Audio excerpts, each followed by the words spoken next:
Hello everyone, welcome to Shri ji classes. तो हम लोगों ने इलेक्ट्रिसिटी में एटम कर लिया था, रेजिस्टेंस समझा था और रेजिस्टेंस के बारे में समझा था। रेजिस्टेंस समझ लिया था, कनेक्ट कैसे करते हैं वो। तो फर्स्ट क्वेश्चन कर लेते हैं। अगर लास्ट टाइम आपको जो लास्ट में कॉन्सेप्ट बताया था नहीं समझ में आया तो क्वेश्चन करने पे समझ आ जाएगा, ठीक है। क्योंकि जब हम रेजिस्टेंस क्या ले रहे होते हैं तो रेजिस्टेंस डिपेंड करता है किस पे, length of the wire, area cross section of the wire and resistivity, ठीक है। तो रेजिस्टिविटी मटेरियल पर डिपेंड करती है लेकिन रेजिस्टेंस मटेरियल पर डिपेंड नहीं करता, ठीक है, नहीं करता है। और आर जो है, जो हमारा रेजिस्टेंस है, वो सेम भी हो सकता है डिफरेंट मटेरियल का, ठीक है। जो लेंथ ऑफ वायर है, अगर उसमें हम चेंजेस करेंगे, अगर हमने एक पर्टिकुलर पीस ले रखा है वायर का, मान लीजिए 1 मीटर वायर है, उसका रेडियाई कितना है, 1 सेंटीमीटर है, ठीक है। तो मोटा सा वायर है, उसको क्या किया हम लोगों ने, ब्रेक कर दिया, हाफ करके डबल लगा दिया। तो लेंथ में चेंज आया ना, लेंथ L/2 हो गई। और अब एरिया क्रॉस सेक्शन क्या हो गया, अगर हमने उसको मेल्ट करके हाफ किया है तो एरिया क्रॉस सेक्शन क्या हो जाएगा, 1 सेंटीमीटर की जगह 2, मतलब रेडियस 2 सेंटीमीटर होगी। या एरिया की बात करेंगे तो जब लेंथ में चेंज करेंगे तो एरिया में चेंज आएगा। लेकिन अगर radius of the wire change करेंगे तो हमें चेंज एरिया और लेंथ दोनों में देखने को मिलेगा। तो चाहे लेंथ चेंज करें तो हमें केवल क्या करना होगा, एरिया में चेंज करना होगा, ठीक है। 2 से चेंज हो रहा होगा, स्क्वायर से चेंज हो रहा होगा। लेकिन जब एरिया रेडियस की बात करेंगे तो अगर एरिया स्क्वायर से चेंज हो रहा है तो रेडियस हमारा पावर 4 से चेंज हो रहा होगा, ठीक है। तो ये समझ लेते हैं, क्वेश्चन करेंगे तो चीज़ें समझ में आएंगी। फर्स्ट क्वेश्चन है, a wire of resistance R. Question है, a wire of resistance R, एक वायर है जिसका रेजिस्टेंस आर है, ठीक है। Is melted and recasted, is melted and recasted. Recasted मतलब दोबारा से बनाया गया, ढाला गया, ठीक है। And recasted into half of its radius, into half of its radius, ठीक है। New, find new R, find new, जो न्यू आर बने वो क्या होगा। तो पहले देखिए, अगर आपको जो क्या थ्योरेटिकल या फिर कह सकते हैं जो मतलब कॉन्सेप्ट वाला क्वेश्चन है, जैसे जो मेन जिससे सॉल्व किया जाता है क्वेश्चन वो आता है, तो आप जितनी बार प्रैक्टिस करेंगे, जैसे अगर फॉर्मूला लगाया हमने और चेंज करके देखा, ठीक है, फॉर्मूला यूज़ किया, जो ट्रेडिशनल मेथड होता है उससे हमने क्वेश्चन सॉल्व किया। तो आप जैसे जैसे एक बार, दो बार, तीसरी बार करेंगे ना, तो थर्ड टाइम पर आपको चीज़ें बिल्कुल क्लियर हो जाएंगी कि ये हाँ ऐसे रिलेट हो रहा है, इसलिए तो फिर डायरेक्ट आप ट्रिक से भी कर सकते हैं। अगर ट्रिक बता दी, ट्रिक समझ में नहीं आ रही, तो अगर आपने वो जो ट्रेडिशनल वे है उससे किया ही नहीं कभी, तो कैसे समझ में आएगा। ट्रिक बहुत अच्छी चीज़ नहीं है, ठीक है। वो तो नंबर ऑफ क्वेश्चंस ज़्यादा करने हैं आपको, उसके लिए ट्रिक अच्छी है, तुरंत लगाया तुरंत आंसर आ गया। लेकिन अगर क्वेश्चन घुमा दिया गया तो फिर ट्रिक का क्या करेंगे हम, इसमें तो नहीं होगा ऐसा कुछ घुमाया जाएगा। तो क्या है हमारा, एक वायर है, ठीक है, इसका रेजिस्टेंस आर है। मान लिया इसकी लेंथ एल है और ये जो रेडियस है वो आर है, स्मॉल आर है। इसको रिकास्ट किया गया, ऐसा रिकास्ट किया गया कि इसकी लेंथ जो है, अब रेडियस घटाई गई, मटेरियल उतना है, तो जो स्मॉल आर है वो r/2 कर दिया गया, तो एल भी तो चेंज होगा, ठीक है। एल चेंज होगा, ये एल है, ये एल डैश है। आई बात समझ में, एल चेंज होगा तो ए भी चेंज होगा। तो पहले इसका निकाल लेते हैं, resistance R is equal to rho L by A। ठीक है, अब ये भी मटेरियल किसका है, एक ही मटेरियल है, क्योंकि इसी से हमने ये वाला वायर बनाया, तो रेजिस्टिविटी तो दोनों के लिए चेंज होगी। तो न्यू आर को आर डैश लिख सकते हैं, rho L by A, L dash A dash. ठीक है, तो ये क्या हो गया हमारा, सेम हो गया, तो ये तो दोनों से कर सकता है। ठीक है, अब हमने क्या, ये जो एरिया है अगर इसके टर्म में लिखे तो L is equal to pi r square small r. ठीक है, और एल डैश करेंगे, अगर हमने रेडियस कम किया है तो पक्का पक्का पक्का एल हमारी बढ़ रही होगी। तो अभी रो लेते हैं, रो कट कर देंगे जब रेशियो लेंगे, rho 2L upon pi r by 2 का होल स्क्वायर। ठीक है,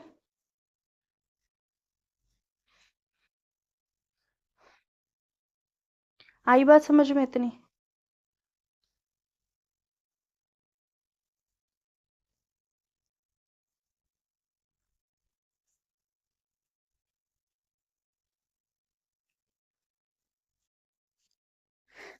तो अगर ये वाला ए देख रहे हो, ये ए जितना है, यहाँ पे क्या था पाई आर स्क्वायर, तो यहाँ ए में भी चेंज हुआ है। ठीक है, ए क्या हो गया 1/2, ए भी 1/2 हो गया। ठीक है, तो वो 1/2 भी लेंगे।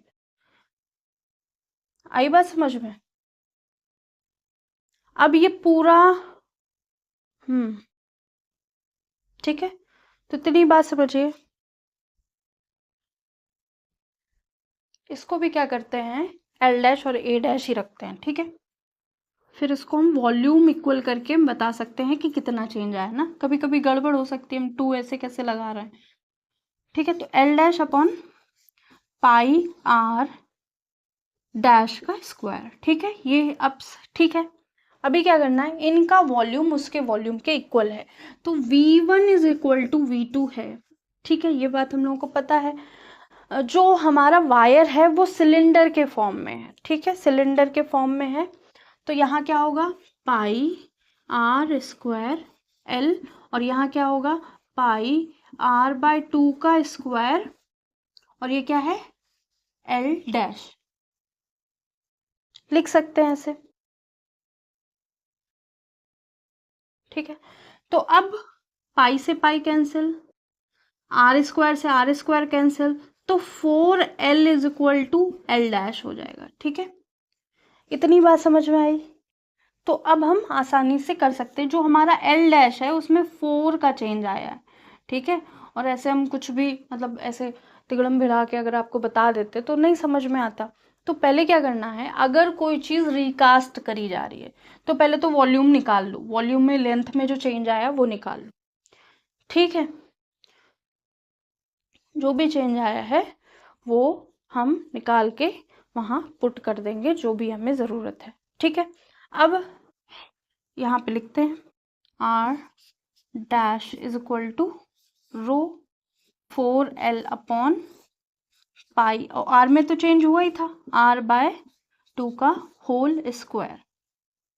ठीक है, तो ये कितना हो गया rho 16 rho L upon pi r square. तो ये जो टर्म है आर जो है हमारा वो rho L upon pi r square लिख सकते हैं। तो हम जो हमारा न्यू आर डैश है उसको क्या लिख सकते हैं 16 इंटू आर।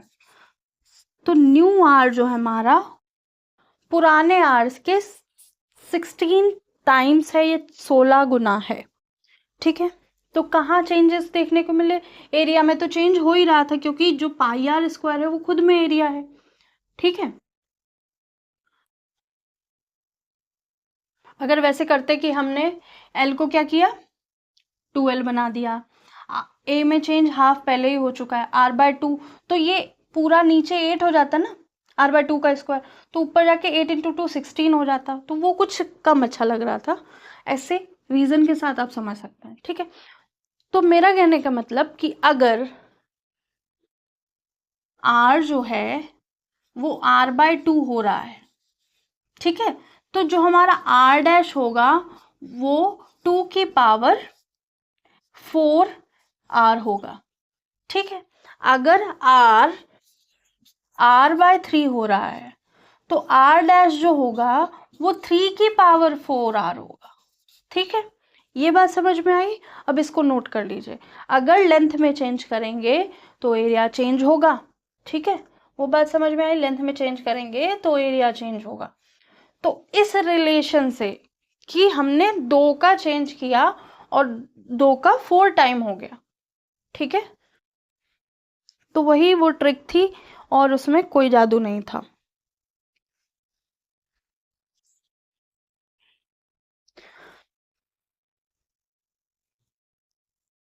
वैसे ही अगर हम एल को चेंज कर रहे थे, ठीक है, जब हम एल को चेंज कर रहे थे तो हमारे आर में स्क्वायर का इंक्रीज हो रहा था। मतलब अगर एल को 2l बना रहे हैं, जो हमारा r' है, r' इज इक्वल टू कितना हो जाएगा, तो वो हो जाएगा 4r, ठीक है। इतनी बात समझ में आई,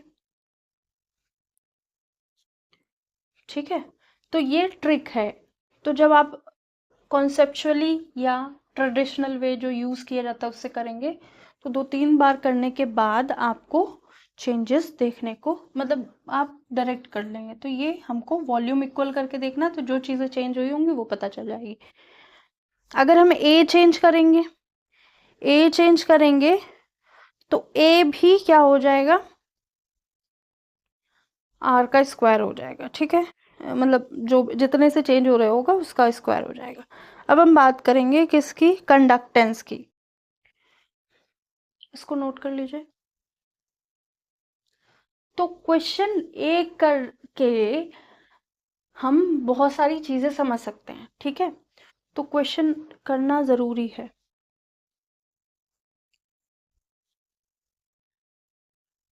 फिर क्या है, जब आप कॉन्सेप्चुअली नहीं डायरेक्टली करने लगते हैं तो फिर चीजें वही, मतलब टाइम बढ़ जाता है हमारा। एग्जाम में तो ऐसा नहीं कि आता नहीं लोगों को, जो प्रॉपर प्रिपरेशन कर रहा है उसको सब आता है। मोस्टली चीज़ें आती हैं, 80 to 85% चीज़ें आ रही होती हैं, लेकिन टाइम मैनेजमेंट नहीं हो पाता है, ठीक है। बस वही दिक्कत रहती है सबके साथ। तो जैसे रेजिस्टेंस की बात करी थी, रेजिस्टेंस क्या कर रहा था, ऑब्स्टिकल क्रिएट कर रहा था करंट के फ्लो होने में। तो कंडक्टेंस क्या कर रहा होगा, करंट के फ्लो होने में हेल्प कर रहा होगा, ठीक है। जी से रिप्रेजेंट करेंगे कंडक्टेंस को, ठीक है।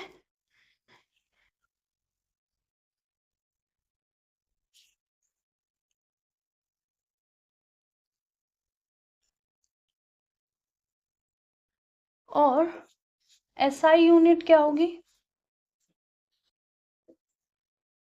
एसआई यूनिट होगी ओम इनवर्स या महो, या मतलब जैसे ओम को ओम लिखते हैं तो ओम को उल्टा, जैसे ये है ओम इनवर्स, तो इसको क्या लिख सकते हैं, ओम।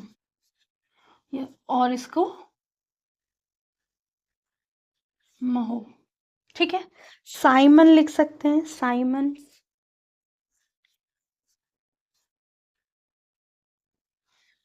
तो ये बेसिकली क्या है, conductance is a kind of ease during flow of current in wire और कंडक्टर, ठीक है। वायर भी हो सकता, कंडक्टर ही तो वायर बनाया जाएगा, ठीक है। और जो हमारा जी है, जी मतलब कंडक्टेंस जो है वो इनवर्सली प्रोपोर्शनल होगा रेजिस्टेंस के, ठीक है।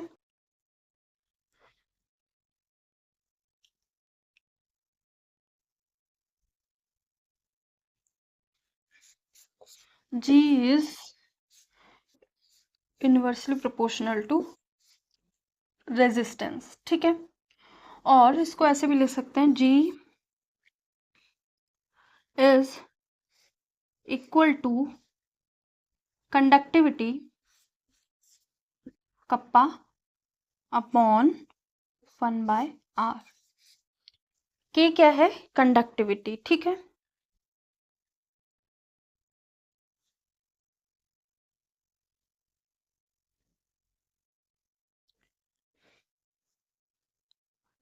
के इज इक्वल टू कंडक्टिविटी, ठीक है। और इसको हम क्या लिख सकते हैं, आर का अगर हम पूरी वैल्यू रखते हैं, आर इज इक्वल टू के 1/ρ/L/A,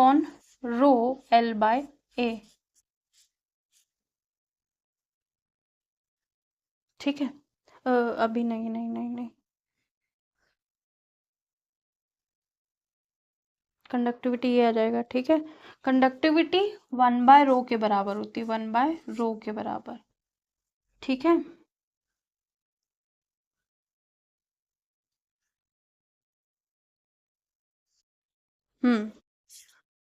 तो इसको ऐसे लिख सकते थे, कुछ गलत किया, चलिए हम फिर से बताते हैं। Conductivity r is equal to 1/ρ/L/A,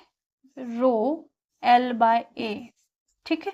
अब ये जो वहाँ यहाँ 1/ρ है और ए ऊपर चला जाएगा, एल यहाँ रहेगा, तो ये जो 1/ρ है ये है कंडक्टिविटी, या इसको कप्पा बोलते हैं। ये जो के है इसको कप्पा बोलते हैं, ठीक है। वो थोड़ा सा स्लिप ऑफ माइंड हो गया था। ठीक है। तो ये क्या है, एल एरिया है और ये हमारा लेंथ है। तो जी जो जी है उसकी वैल्यू तो हम लोगों ने एसआई यूनिट लिख ली है, के की एसआई यूनिट लिखनी है, कप्पा की एसआई यूनिट तो क्या होगी बताइए। कप्पा की एसआई यूनिट होगी,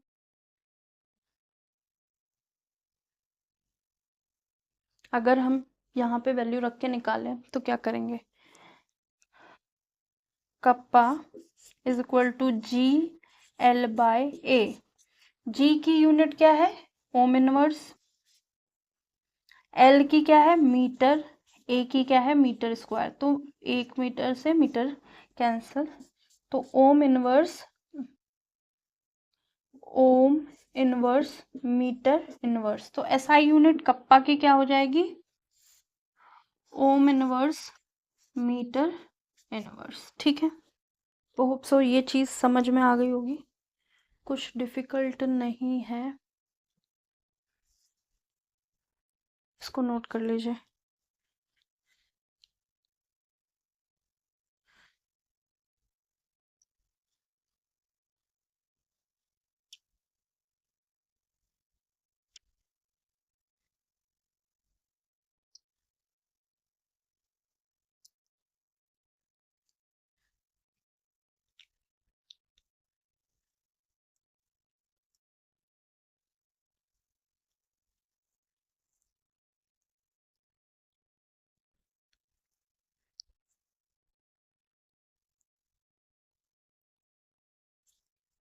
तो कप्पा को 1/ρ लिखते हैं, ठीक है।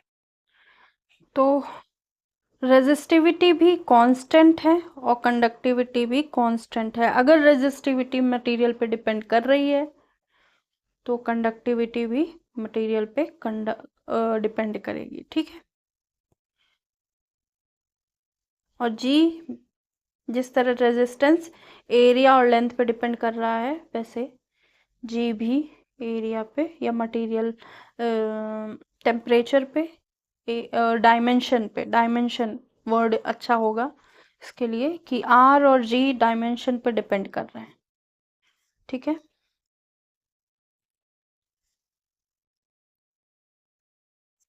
इसको रफ करते हैं।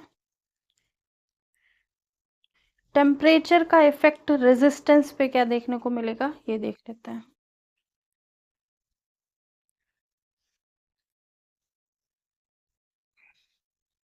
एक और चीज है, नोट करके लिख लीजिए। अगर इंसुलेटर है तो आर क्या होगा और जी क्या होगा। अगर कंडक्टर है तो हमारा आर कैसा होगा और जी कैसा होगा। तो अगर इंसुलेटर है, इंसुलेटर मतलब ऐसा कोई जीव या ऐसी कोई वस्तु जो, जीव तो नहीं होगा, ऐसी कोई वस्तु जो अपने थ्रू करंट को बिल्कुल पास ना करे। ठीक है, तो वहां रेजिस्टेंस मतलब ऑब्स्टिकल क्या हो जाएगा, इन्फिनिटी के बराबर हो जाएगा। मतलब इतने ऑब्स्टिकल आ रहे हैं अगर करंट उस बॉडी के थ्रू पास किया जा रहा है कि पास ही नहीं हो रहा है। ठीक है, 1% भी, एक वैल्यू भी नहीं आ रही है। ठीक है, और जी क्या हो जाएगा, 0 हो जाएगा। मतलब अगर रेजिस्टर मतलब करंट पास ही नहीं हो रहा तो कंडक्टर तो है ही नहीं, जी 0 है तो कंडक्टर है ही नहीं। और कंडक्टर की बात करेंगे तो यहाँ पे रेजिस्टेंस क्या होगा, डिक्रीज या लेस होगा। और जो हमारा कंडक्टेंस है, रेजिस्टेंस डिक्रीज होगा या कम होगा। जो हमारा कंडक्टेंस है वो इंक्रीज करेगा या हाई होगा। ठीक है, तभी तो उसको कंडक्टर कहा गया, उसके थ्रू करंट पास हो जा रहा है।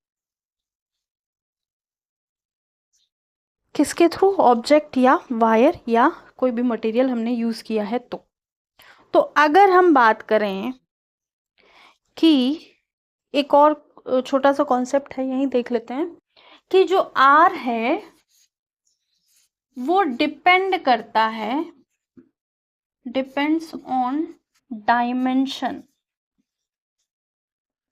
ठीक है, छोटा सा कॉन्सेप्ट है, यही देखेंगे। और जो हमारा रेजिस्टिविटी है डिपेंड्स ऑन मटेरियल, जो भी हमारा मटेरियल यूज किया जा रहा है। दोनों के डिफरेंट मीनिंग है। तो मतलब कहने का मतलब, अगर हमने कोई चीज ली है वो ऐसी है, एक इसी चीज को हमने ऐसे ले लिया। ठीक है, और इसी चीज को हमने ऐसे लिया है। बात बताते हैं फिर। अगर हमने करंट यहां से पास करी है तो जो हमारा L होगा वो ये हो जाएगा L। और क्योंकि 3D लेना है हमको, ठीक है, 3D लेना है, तो जिस एरिया से करंट एंटर हो रहा होगा, जिस सरफेस पे एंटर हो रहा होगा, उसका एरिया लेना होता है। ठीक है, इसका, इस सरफेस का एरिया लेंगे। अगर हमारा करंट इस पे आ रहा है तो ये 3D होगा, सबको पता है। तो जो जिस के अलोंग करंट जा रहा है वो हमारा लेंथ हो जाएगी। और जिस सरफेस से, जैसे इसमें भी यहां से जा रहा था तो इसको ऐसे ना करते हैं, चेंज कर देते हैं, क्योंकि इसमें भी लेंथ हमने बड़ी वाली ली है। तो अभी क्या है, अगर हमारा करंट यहां से जा रहा है तो ये वाला जो एरिया है ये लिया जाएगा और लेंथ ये हो जाएगी। ठीक है, ये वाली लेंथ मानी जाएगी। अगर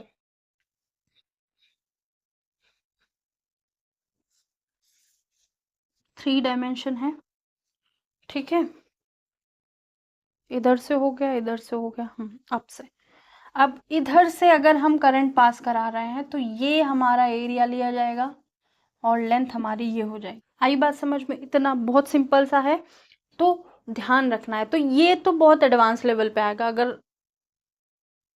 अगर आप यूपीएससी की तैयारी कर रहे हैं, रेलवे की तैयारी कर रहे हैं, तो बहुत ज़्यादा हाई देना होगा तो ऐसा देगा, नहीं तो जैसा हम लोग कर रहे थे वही होगा।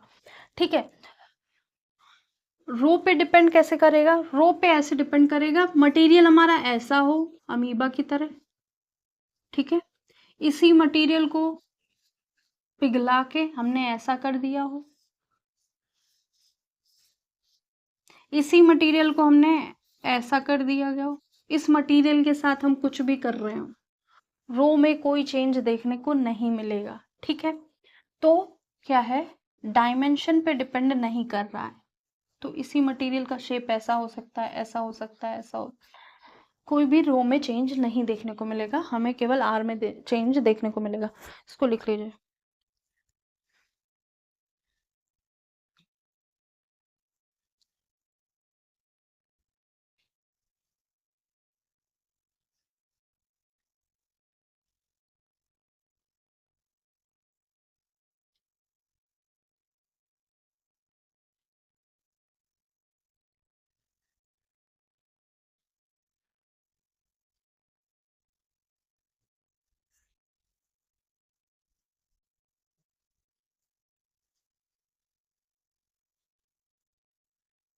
होप सो ये नोट हो गया होगा, इसको रब करते हैं।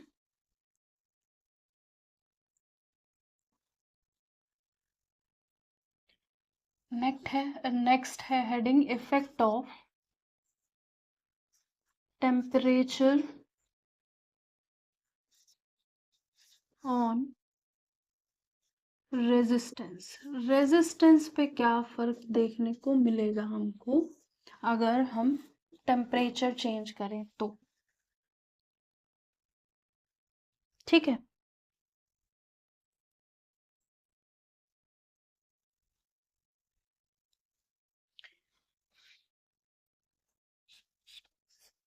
इफ टेम्परेचर इंक्रीजेस, अगर टेम्परेचर बढ़ाते हैं हम तो आर में कोई भी चेंज देखने को मिल सकता है, में आर इंक्रीज और डिक्रीज, या तो आर बढ़ेगा या घटेगा, ठीक है।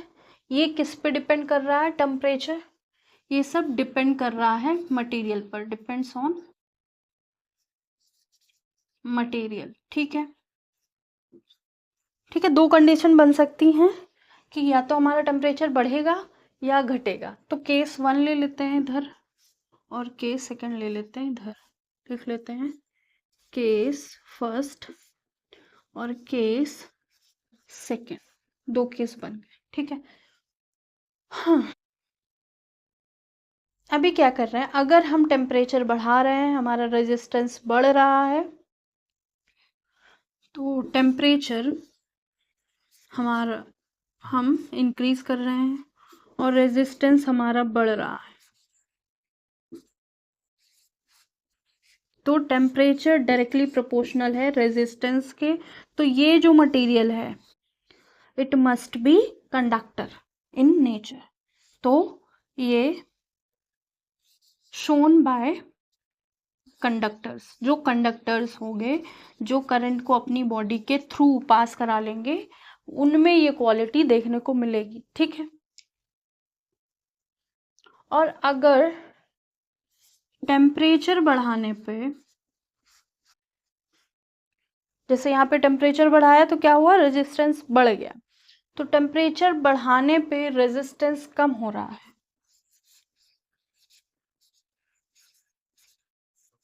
तो यहाँ पे क्या है, अपोजिट नेचर है, तो temperature is inversely proportional to R, तो it must be shown by semiconductor,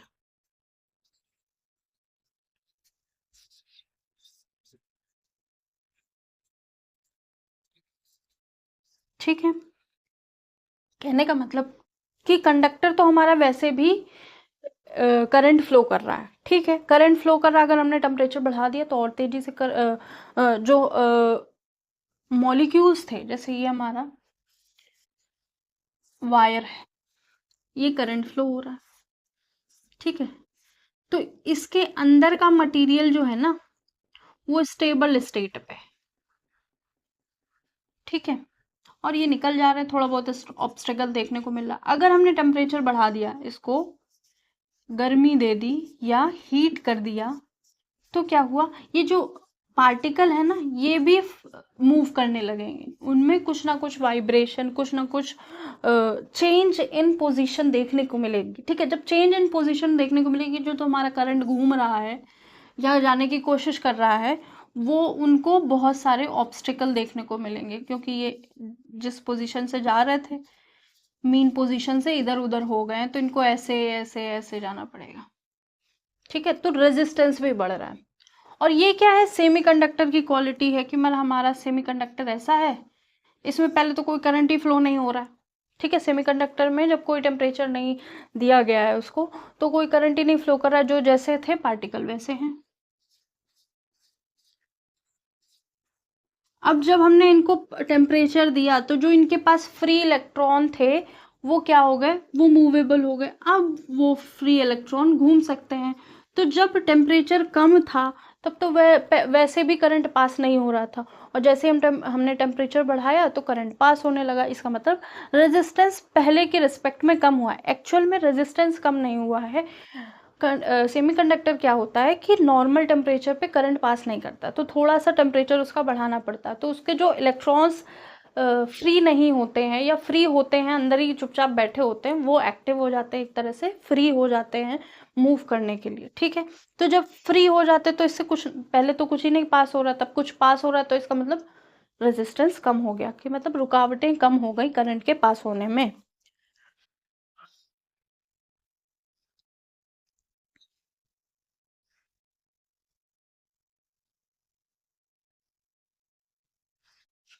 तो कुछ बातें सेमीकंडक्टर की कर लेते हैं, फिर series and parallel combination next turn पे होंगे। ठीक है, इसको नोट कर लीजिए।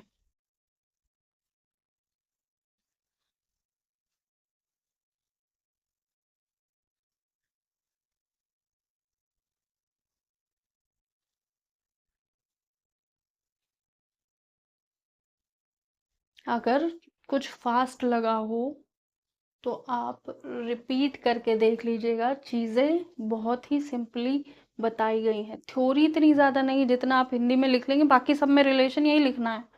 ठीक है, आप हिंदी में लिख लीजिए, इंग्लिश में लिख लीजिए, जो आपको भाषा आती हो, उर्दू में लिख लीजिए, जो भी अच्छा लगे उसमें लिख लीजिए। ठीक है, बाकी रिलेशन क्वेश्चन इसी मेथड, इसी उससे आएंगे, रिलेशन से। ठीक है, इसको रब करते हैं। तो एक पहले डायग्राम देखेंगे, उसके बाद आगे की चीज़ें समझेंगे। कि अगर हम सॉलिड की बात करें, सॉलिड नहीं, कंडक्टर, इंसुलेटर और सेमीकंडक्टर। फर्स्ट, कंडक्टर क्या होते हैं, कंडक्टर। ठीक है, कंडक्टर कैसे दिखेंगे, एक्चुअल में होते कैसे हैं। सेमी कंडक्टर, और उतनी देर से बात हो रही है तो 2 मिनट का कॉन्सेप्ट है, बता देते हैं। तो कंडक्टर क्या होता है कि एक होती है वैलेंस बैंड, जहां पे इलेक्ट्रॉन होते हैं, वैलेंस बैंड जहां पे फ्री इलेक्ट्रॉन होते हैं। ठीक है, या शेल बोल सकते हैं। ठीक है, और एक होती है कंडक्शन बैंड, दूसरी क्या होती है हमारी कंडक्शन बैंड, इसको हम कंडक्शन बैंड लिखते हैं। नेक्स्ट लिखेंगे, ये हमारी होगी वैलेंस बैंड, और ये कंडक्शन बैंड। बैंड मतलब शेल या जगह, या फिर ऐसी कोई पोजीशन जहां पे ये होगी वैलेंस बैंड। वैलेंस बैंड में वैलेंस शेल होते हैं। ठीक है, वैलेंस शेल होते हैं, और जहां क्या हो रहा होगा, फ्री इलेक्ट्रॉन्स होंगे, अरेंज होंगे। ठीक है, अब जब कंडक्टर की बात हो आई, हमने यहाँ करंट फ्लो किया, तो इनको फ्री स्पेस चाहिए चलने के लिए इलेक्ट्रॉन को, तो इजीली ये यहाँ ट्रांसफर होते हैं, जैसे ऐसे डॉट डॉट दिखा दे, और ये इजीली अवेलेबल हो जाते हैं करंट के फ्लो के पार्टिसिपेशन। ठीक है, जब सेमीकंडक्टर की बात करी जाएगी तो सेमीकंडक्टर में क्या होगा कि ये इंसुलेटर की तरह वर्क करेंगे 0 डिग्री 0 केल्विन पे, ठीक है,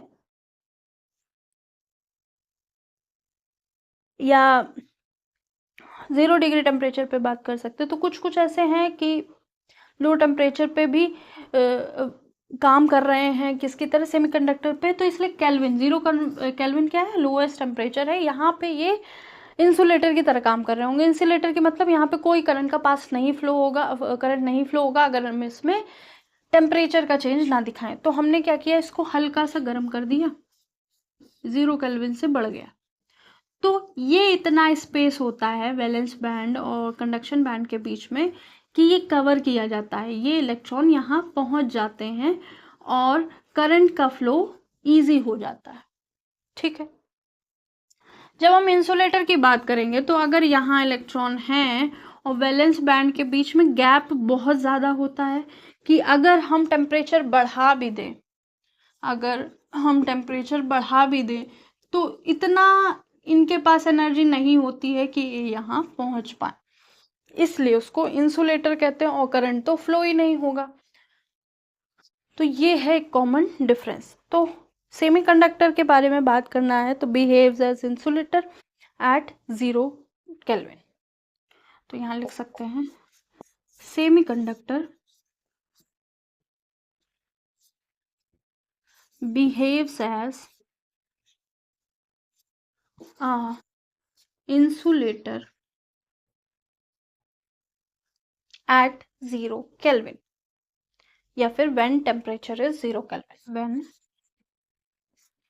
temperature is 0 केल्विन, ठीक है, केल्विन तो पता ही होगा। फिर है एट 0 केल्विन कंडक्टेंस क्या होगा, 0 होगा, मतलब कंडक्टेंस 0 होगा और रेजिस्टेंस इन्फिनिटी होगा। तो वो तो हम लिख चुके हैं, at 0 kelvin conductance of semiconductor is 0, मतलब जी की वैल्यू 0 हो जाएगी। इतना नोट कर लिया।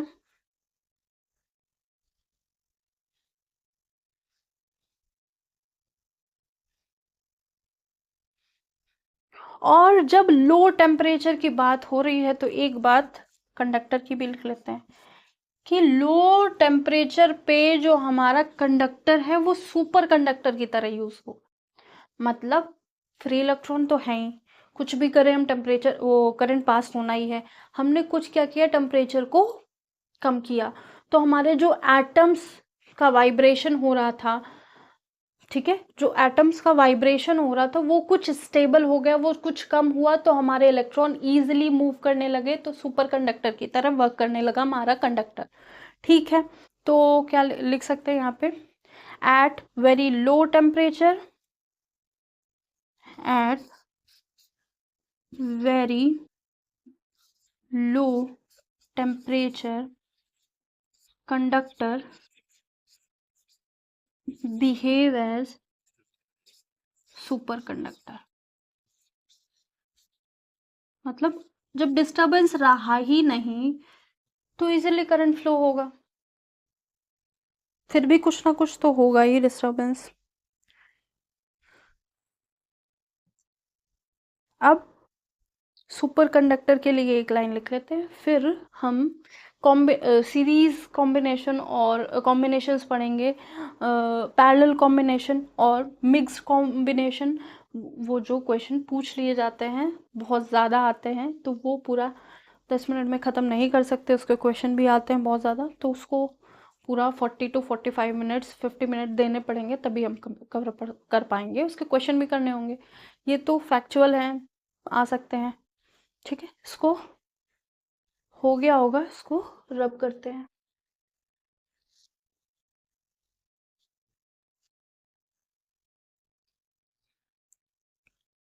तो सुपर कंडक्टर क्या होता है,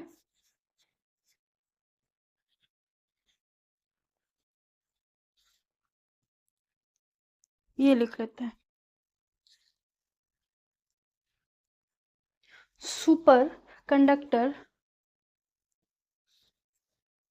it is a kind of conductor, it is a kind of conductor, ऐसा कंडक्टर है जिसमें कोई रुकावट ही नहीं होगी, ठीक है।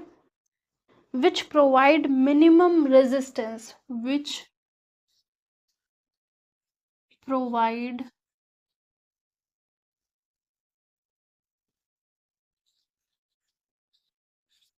Minimum resistance,